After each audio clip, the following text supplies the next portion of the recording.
Hi guys, welcome to couponing. This is Splint Rose. How are you? Hope all is well with you. I'm doing pretty good. I am here today because I have a couponing story for you. And boy, is it some story. Now this story that I'm going to be telling you about is part 2 of the couponing story that I told you before, where I titled it, "It Finally Happened." And I know why is my title. So this is part 2. Okay, today I was in Walgreens. You know, I got a haul, and I showed you some of the things that I bought on today. But today was the day that I decided that I was going to speak to the young lady that's in the store. The one that's always giving me such looks and such a hard time and such coldness and just make me feel some kind of way other than a good way. So, and nobody likes feeling like that. No one likes to feel like they are being put upon or that they're putting upon somebody else. So anyway, I'm going to try to start at the beginning of our conversation. I wasn't going to say anything until I found an opportune time. So you know that a lot of times when you find that opportune time, that's the best time to speak to someone about something that may be troubling you or something that they may have done to you that you need explanations about. And life is all about communicating and being explicit and explaining yourself and what you have to do. When you deal with other people, yes, you do have to explain yourself and why you're doing such and such a thing. Because you think everybody's on the same page, but they're not. And so, let me just tell you what happened. So I was in the store, and I was in the back, and I was going through some of the beauty products, and so she was back there, so I said, hey, I said, wait a minute, come here, I want to speak to you for a minute. So she came over, and I said, look, I don't know what it is or what's going on. I said, but every time that I come in the store, there seems like there's always a problem. And she said, I don't have a problem. I don't have a problem with you. And she said, but you know, everybody tells me that I'm rolling my eyes at them, or that I'm looking at them a certain way, or my attitude is a certain way. I said, that's the reason everybody's telling you that is because it is true. Said that the vibe that you give off is one that you don't want to be bothered. You're not happy to be here where you are, and that it's just a problem for you to be here. And so she said, no, that's not what I do. I said, but it is what you do. I said, if it wasn't, I would not be speaking to you right now. And so I said, you don't smile. You don't look happy. I said, you always have such a look on your face that's not pleasant, that's repelling to people. Nobody wants to be around anybody that's looking that way. So, and I said, just like the other day when that man was in here, and he came to you and he started screaming and yelling. I said, what did you do? I said, you started screaming and yelling back to him. I said, you don't do that. I said, because number one, you can escalate whatever the problem might be. You can make it even bigger than what it is. And I said, and then I hit her with the Bible. I said, the Bible says for you and for us, it says that a kind word will turn away wrath. That somebody's so angry, and if you say a kind word, I'm sorry, sir. Oh, I apologize. I didn't know that this was bothering you like that. I said, when you say a kind word, it turns people to the positive. So she was just looking and listening. And so then I told her, I said, look, I'm going to be coming in this store shopping. And when I come in here, I want to come in and be happy that I'm in the store. So let's start all over. And I said, I feel that I need to embrace you and hug you, and let's just start over. So I did, but she was so resistant. to the hug. She was cold as ice, cold and stiff. And so I said, loosen up. They're like, just loosen up. But she still didn't loosen up. So I said, wait a minute, let me ask you something. I said, how old are you? She said, I'm 38. I said, look, and I'm going to tell you guys my age. I said, I'm 68 years old. I told her, I'm 30 years older than you. And I told her, when I was 25, you were not even here on this earth. I told her, I have 30 more years of living than what you have.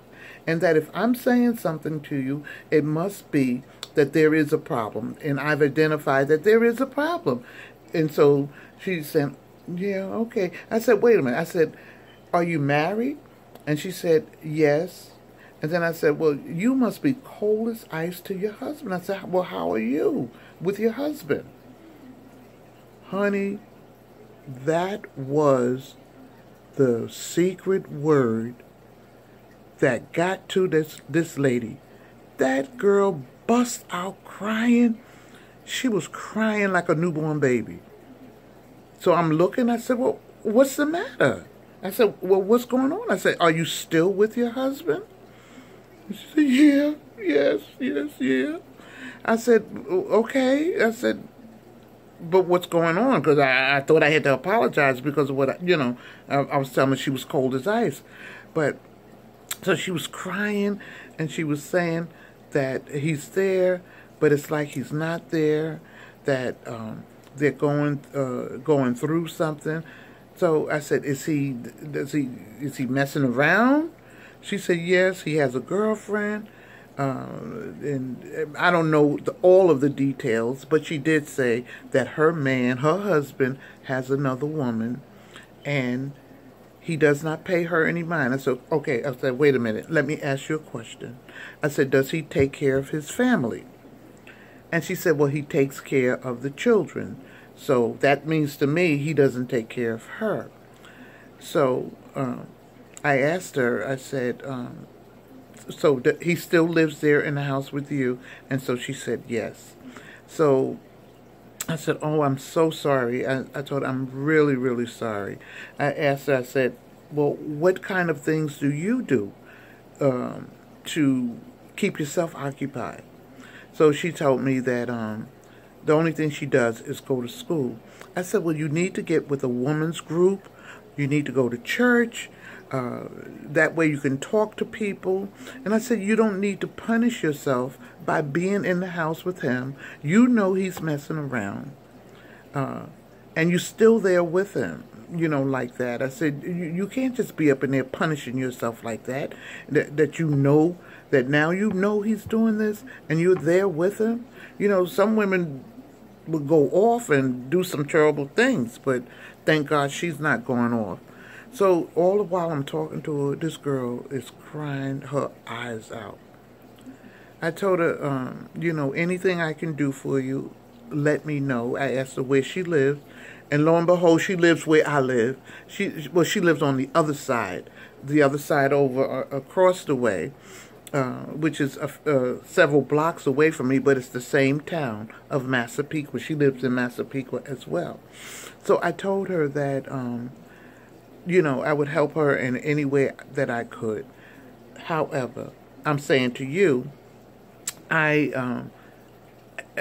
am not going to offer her all of the services that I have and that I know that I can help her with. Now, I'm leaving it on her to reach out more to me. And so, I'm leaving it that way. But I told her, I said that the best thing for you right now is to make sure that you get involved in a group with women so that you can talk and you can express yourself. I said, one thing that you could do, I told her, you could write. I said, you just write. Get you a book and just begin to write. I said, writing will help you. I said, even when you open up the book and let's say you want to say that MFer, he gets on my D-nerve and you want to curse, write it down. You'll feel better, And I told her, look, I've been married for, it'll be, let's see, I got married in 71. It will be 46 years for me this year. Next month, it'll be 46 years. I told her, you know what? Every day has not been high up on the hill, up on the mountain. I said, we've had some hard times and we've had some good times. And marriage is work. It's not easy being married. People think it's easy. They have preconceived ideas in their head about being married, but it's not about all of that. Marriage is work. Just like you go to work and work, marriage is work. If you want your marriage to work, work at it, okay? You have to work at it to make it good. So I told her, I tried to tell her as much as I possibly could. She told me she was in nursing school. I said, okay, that's fine, but that's not enough. I told her, you need a support group, and you need to find that group. And so then, I had to break it off at some point. So, people that worked there were coming around. The manager came out of the back, and when she saw me, I'm sure she heard us talking. The manager did, and she came out. She said, "Oh, hi." I said, "Oh, hi." I gave her the same greeting, of hello, and she stood there. How you doing? How's everything? And all of that. So, I think she might have heard, and I don't know what goes on with the business part of Walgreens and what they're doing. I don't know, but I'm not mad with nobody. I want to be happy with everybody. So what I did was I told the young lady, after I'd spoken to the manager, I said, dry your eyes up, and then before I left her, I said, look, first of all, you got to work on opening yourself up and being a happy person. I said, look, you even have dimples. I got these dimples. I said, you even have the dimples. I said, you look beautiful now that when you smile. So she was smiling a little bit. And I said, now, but before we leave, I want us to embrace again. And a good embrace, a good hug, So she hugged. It was a little better, but it was all up against my shoulder. So it was a little better, but I'm going to get her. I'm going to get her. I'm going to bring her into the place of happiness. I'm going to show her. And she doesn't go to church. If she doesn't go to church, she ain't reading the Bible. And I told her, we look to people to make us happy. But we have to create our own aura. Make ourselves happy. Be happy with yourself. So, now I feel bad. I really feel bad for the young lady. And I see why she has the face that she does. And she tells me, but I don't smile. I never smile. And she's looking like that. She said, I never smile. I told her, but you smile, you look so much better. You laugh, you sending off endorphins in your body, you generating endorphins, and it makes you happy. You feel exhilarated and stuff. I told her, you have to smile, you have to change. And this is just the beginning of a new story. So, I say to you guys, a lot of times we get mad with the cashiers and people that we encounter as couponers. And oh yeah, I did tell her, I said, look, I just want to tell you this. I am not a poor woman. I don't look at myself as being a poor woman, broke, busted, and disgusted. No. I told him, I happen to be an educated woman. I told her I was a teacher for so many years. I was an administrator for so many years. I've gone to school. I have my degrees. I have my bachelor's, my master's, my advanced certificate in supervision and administration. I made six-figure money. Six-figure money before I retired. And so I have a good pension. I have Social Security. I have a 401. So, I was telling her, I'm not poor. That's not why I coupon. I coupon because I enjoy it. That's my hobby. And she said, but I don't have a problem with couponers. I said, okay, I hear you. I said, but as I said, I told her, this is the beginning of, I didn't tell her, but I'm telling you, that this is the beginning of a new chapter for her and I. Yes, it is. And I feel sorry for her because we all, I told her point blank, I said, maybe he wasn't the one for you. He's from her country. I think she's from the Caribbean, Caribbean, whatever you call it. And I told her maybe he wasn't the one for you. But, you know, I don't advocate divorce. I told her that God said that the Bible tells us not to divorce except for adultery. If adultery has been done, you can divorce. And I asked her if she had been out there. She said no, she hadn't. But anyway, to make a long story short, this is what's been wrong with that young girl. She's only 38 years old, a young lady. And she should just be in the midst of living her life and just being happy. And yet, she's going through all of this turmoil and trouble. Because, I don't know if she put all her eggs in the wrong basket, but right now it seems like it's the wrong basket. And I'm going to pray. I told her I was going to pray for her. And I prayed for her while I was there. I said a little prayer. But I told her I was going to pray for her. And I'm going to get together with my sister. And we're going to pray for that young lady. So, yeah, it finally happened. And now I know why.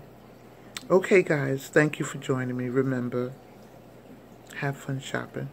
Bye-bye.